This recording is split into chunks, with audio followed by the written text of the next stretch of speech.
Alléluia.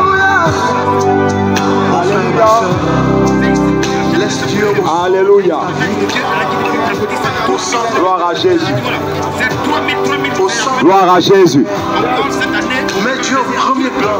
Alléluia. Et sa faveur sera sur toi. Gloire à Jésus. Amen. Sa bénédiction t'accompagnera tous les jours de ta vie. Alléluia. Et je voudrais que cette joie aussi t'anime.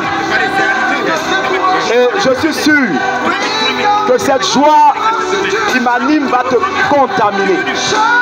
Alléluia.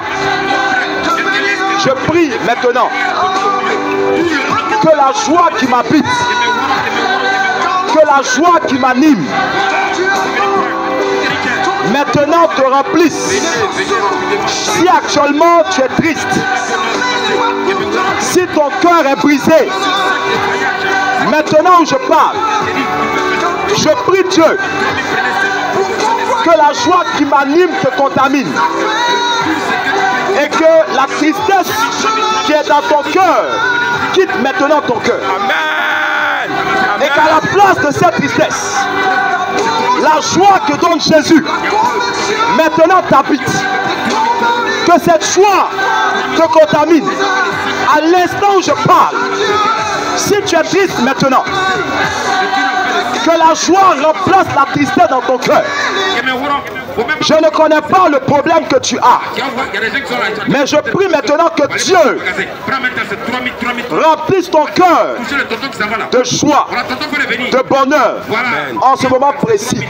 Parce que le nom de Jésus est confessé en ce lieu. Et quand le nom de Jésus est confessé, les esprits de tristesse s'éloignent. Quand le nom de Jésus est proclamé, les démons de tristesse s'éloignent. Je prie maintenant que tout esprit de tristesse s'éloigne de ta vie, s'éloigne de ton corps, s'éloigne de ta maison, s'éloigne de l'endroit où tu es. J'ordonne maintenant que ton cœur soit rempli de joie et de bonheur. Au nom puissant de Jésus de Nazareth. Gloire à Jésus. Gloire à Jésus. Cet après-midi, alléluia, nous allons parler de quelque chose que les hommes doivent préparer. De quelque chose que les hommes doivent préparer. De quelque chose que les hommes ne doivent pas oublier. De quelque chose que les hommes ne doivent pas perdre de vie. Parce que cette chose est capitale. Parce que cette chose est importante. Alléluia. Nous parlerons cet après-midi de l'avènement de Jésus. Nous parlerons cet après-midi de l'avènement de Jésus. Et pour parler de cet avènement, je vais vous lire un passage qui se rapporte à cet avènement. Et ce passage se trouve dans le livre des Actes. Actes, chapitre 1, verset 10 à 11. Actes, chapitre 1, verset 10 à 11. Je lis avec respect et considération la parole de Dieu. Dans le livre des Actes, chapitre 1, verset 10 à 11. Alléluia. Et comme ils avaient les regards fixés vers le ciel pendant qu'ils s'en allaient, voici deux hommes vêtus de blanc leur apparurent et dirent: Hommes galiléens, pourquoi vous arrêtez-vous à regarder au ciel? Ce Jésus qui a été enlevé au ciel du milieu de vous viendra de la même manière que vous l'avez vu allant au ciel. Alléluia. Je relis le dernier verset. Hommes galiléens, Pourquoi vous arrêtez-vous à regarder au ciel? Ce Jésus qui a été enlevé au ciel du milieu de vous viendra de la même manière que vous l'avez vu aller au ciel. Alléluia. Je parle de l'avènement de Jésus. Je parle cet après-midi de l'avènement du Fils de l'homme. Et je rappelle que le thème, c'est l'avènement du Fils de l'homme. L'avènement du Fils de l'homme. L'avènement, c'est la venue. L'avènement, c'est la venue. Le Fils de l'homme, c'est la dénomination qui est donnée à Jésus pour mettre en relief son humanité. Quand on veut montrer l'humanité de Jésus, on dit le Fils de l'homme. Mais quand on veut montrer sa divinité, on dit le Fils de Dieu. Alléluia. Amen. Alléluia. Amen. Gloire à Jésus. Amen. Donc ce soir, cet après-midi, nous parlerons du retour de Jésus de Nazareth. Le retour de Jésus de Nazareth. Vous savez, frères et sœurs, la première venue de Jésus s'est faite discrètement en catimini. Il est venu. Je dis une chose cet après-midi. L'objectif, c'est que tu te prépares. Il y a des gens qui ont eu 40 ans, d'autres ont eu 90 ans, d'autres ont eu 100 ans pour se préparer. Mais quand il fait des 50 ans, quand il fait des 60 ans, quand il fait des 100 ans, ils ne se sont pas préparés à la rencontre de Dieu. Ils ne se sont pas préparés à la rencontre de Dieu. Prépare-toi à la rencontre de ton Dieu. Je t'en supplie.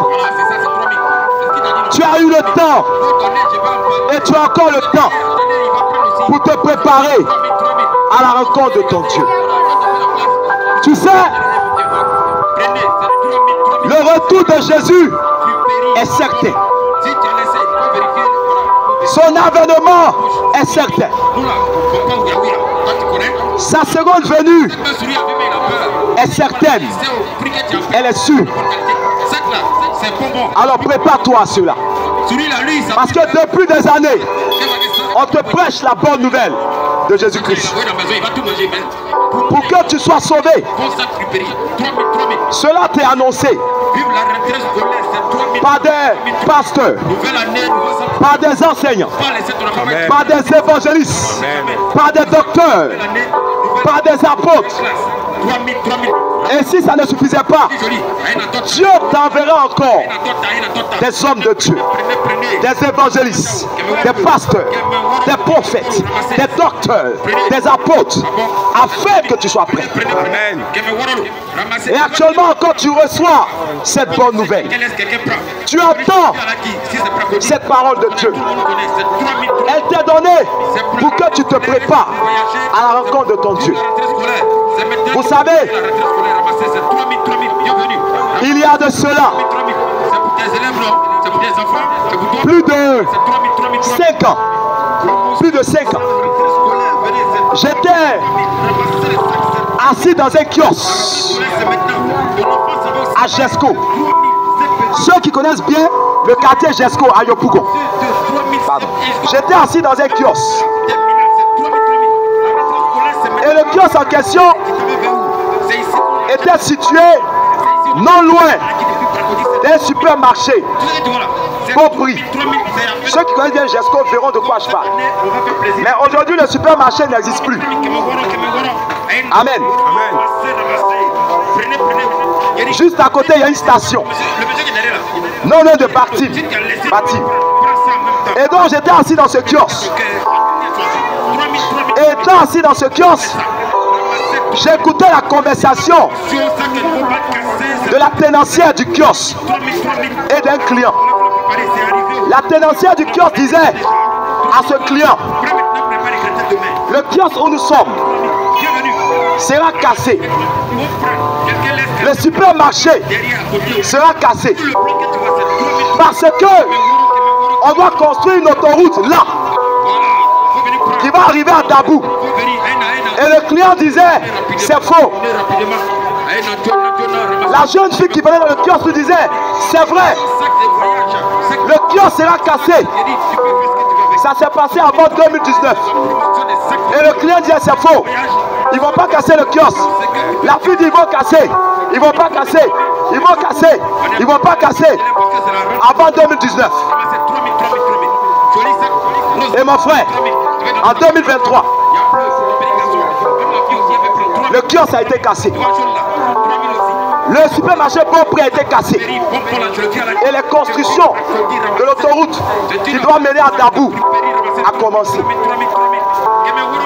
Mais vous voyez, ce jeune n'a pas cru. Parce que pour lui, c'était quelque chose qui n'allait pas être fait. Mais ça a été fait.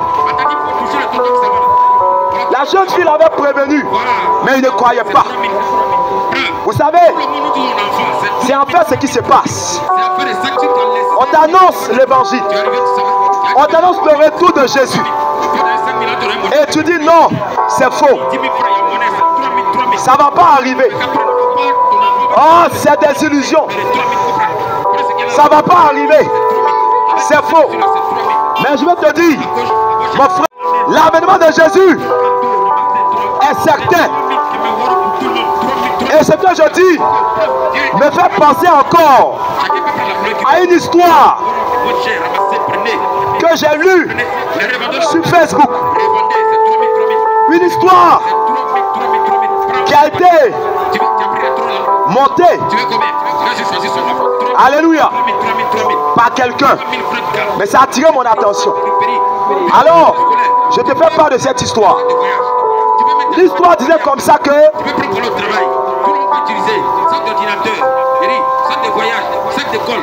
en réalité, c'est l'histoire de deux jumeaux. Deux jumeaux. Deux bébés jumeaux. Alléluia.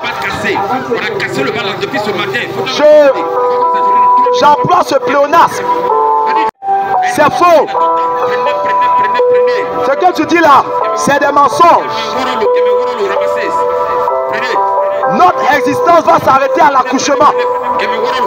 C'est ce que le bébé est censé dire à son frère. À l'accouchement, notre vie va s'arrêter.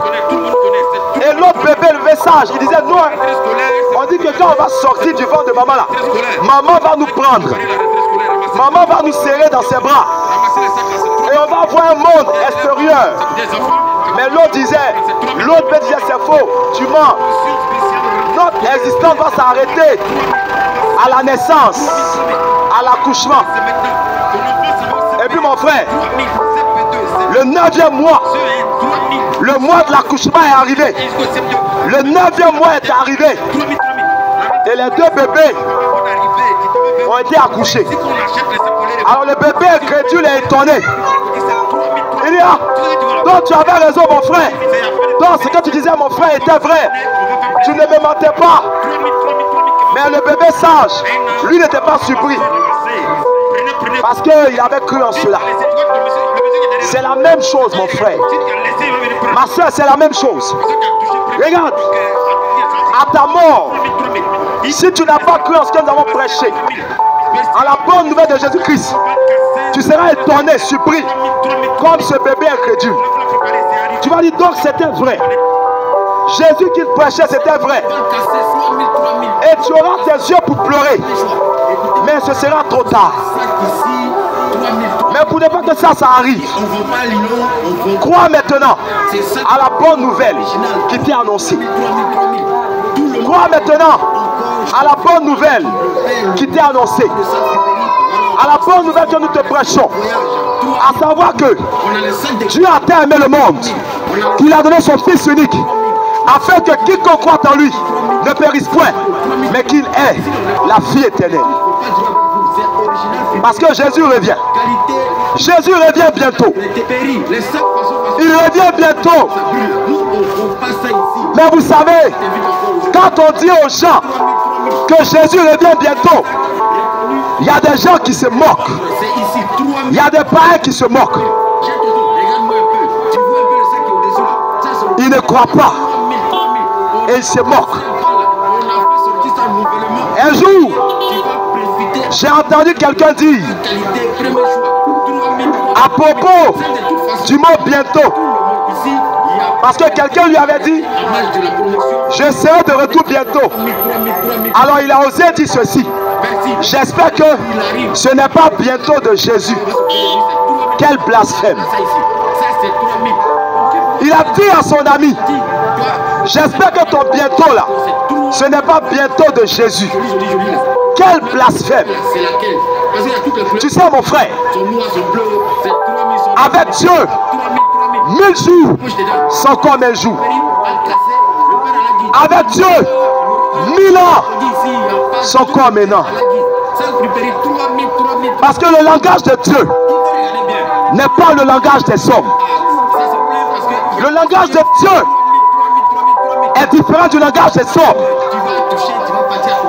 Et le bientôt de Dieu n'est pas le bientôt des hommes. Alors je vais te dire mon frère, ma soeur, que Jésus revient bientôt. Il te laisse le temps de te repentir. Il te laisse le temps de te préparer. Parce que son avènement sera surprenant. Son avènement sera fatal pour ceux qui n'auront pas cru.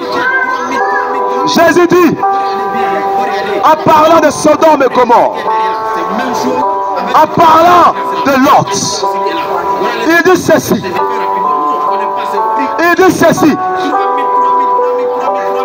Il en sera du retour de Jésus comme du temps de Lot. Car au temps de Lot, les hommes mangeaient, buvaient, vendaient, achetaient, plantaient, bâtissaient, jusqu'à ce que Lot sortit de la ville. Alors, Dieu fit tomber sur Sodome et Gomorrhe une pluie de soufre et de feu qui les fit tous périr. Il dit également, il en sera de l'avènement de Jésus comme du temps de Noé.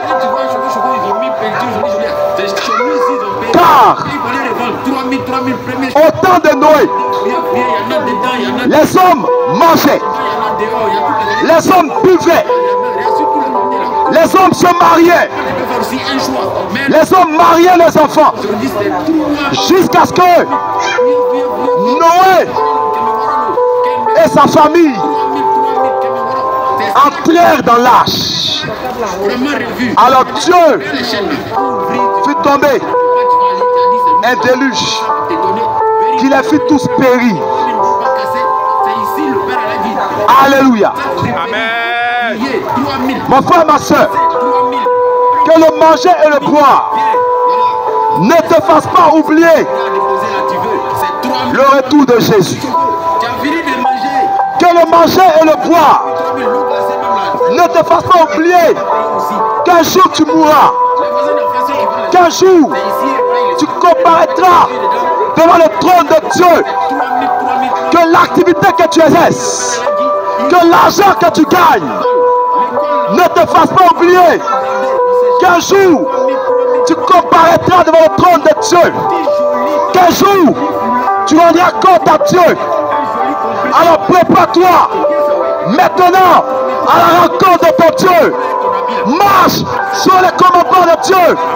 Car Dieu, tu rendras compte de tous les actes que tu as posés sur la terre. Tu ne connais ni le jour, ni l'heure où tu quitteras la terre, où tu te coucheras pour ne plus te lever. Tu ne connais ni le jour, ni l'heure où tu mourras. Alors prépare-toi maintenant à la rencontre de ton Dieu. Accepte le roi de gloire. Accepte Jésus. Obéis à sa parole. Tu as écouté la parole. Ta mère t'a amené à l'église. Ton père t'a amené à l'église. Quand tu étais petit, ta mère prenait ton bras et te conduisait à l'église. Mais quand tu as grandi, tu as abandonné ce chemin. Ton père t'a montré le chemin de Dieu. Ta mère t'a montré le chemin de Dieu. Ils ont bien fait. Ils ont bien fait. Ils ont fait pour toi ce qui était bon. Mais quand tu as grandi, quand tu es devenu un homme, quand tu es devenu une femme, tu as abandonné ce chemin de la vie pour emprunter un autre chemin. Un chemin de perdition. Un chemin infernal. Mais il n'est pas tard. Tu as encore le temps de te repentir. Tu as encore le temps de te repentir. Crois au Seigneur Jésus et tu as la vie éternelle. Marche sur les commandements de Dieu, car tu ne connais ni le jour, ni l'heure, ni le lieu où tu quitteras la terre. Regarde, fais comme les 5 vierges sages. Agis comme les 5 vierges sages. Elles ont préparé de l'huile pour l'attente de l'époux. Alors quand la nuit, dans la nuit, l'époux est arrivé, quand il a tapé, non seulement le lampe était allumée, mais il avait encore de l'huile en réserve. Ne fais pas comme les 5 vierges folles qui n'ont pas préparé de l'huile. Alors, quand le fiancé est arrivé, elles sont allées demander l'huile aux 5 vierges sages qui leur ont dit, on ne peut pas vous en donner sans qu'on n'en aura pas assez. Et elles sont sorties acheter de l'huile. Hélas, à leur retour, la porte était fermée. Le fiancé avait fermé la porte. Et elles ont tapé. Elles ont tapé à la porte. Oh, ouvre-nous la porte. Et il leur a dit, je ne vous connais pas. Je ne vous connais pas. Je ne vous connais pas. Que Dieu ne te dise pas, je ne te connais pas. Parce que si Dieu te dit, je ne te connais pas, ce sera l'enfer pour toi. Ce sera la gêne pour toi. Là où il y a des cris, des pleurs, des graissements de dents, je t'en prie, maintenant, accepte Jésus. Maintenant, répands-toi. Maintenant, répands-toi. Accepte Jésus afin que tu sois sauvé. Parce qu'il est l'alpha et l'oméga, le commencement et la fin, le lion de la tribu de Judas, l'admirable conseiller, l'étoile brillante du matin, le maître du temps et des circonstances, le roi des rois, le roi de gloire, le Seigneur des seigneurs, le rocher des siècles, le prince de paix, le sauveur de l'humanité, le témoin fidèle, le tout-puissant, le messie par excellence, celui qui ouvre et personne ne fermera, celui qui ferme et personne n'ouvrira. Gloire à Jésus de Nazareth. Amen. Alléluia. Amen. Alléluia. Amen. Gloire à Jésus. Amen.